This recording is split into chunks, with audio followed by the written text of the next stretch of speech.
Díríomh Leigh sa Bhaile leanach 106. Lá Grianmhar. Tá Daddy agus hiú ag iascaireacht. That's a long word. So it's iasc cur acht. Iasc cur acht. Lá bra Grianmhar atá an. Tá iasc agam. Ó ní hé, is caitheoirí.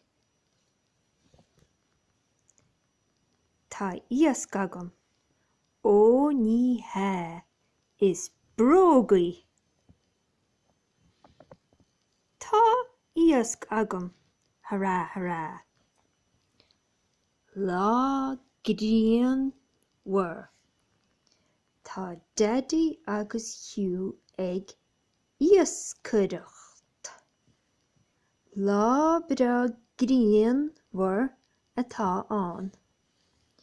Tá iasc agam. Ó ní hé, is caitheoirí. Is caitheoirí. Tá iasc agam. Ó ní hé, is brógaí. Tá iasc agam. Hurrah, hurrah. Téann siad a Bhaile suna sásta. Téann siad a Bhaile suna sásta. Suna sásta is happy. Okay, so Lá Grianmhar, sunny day.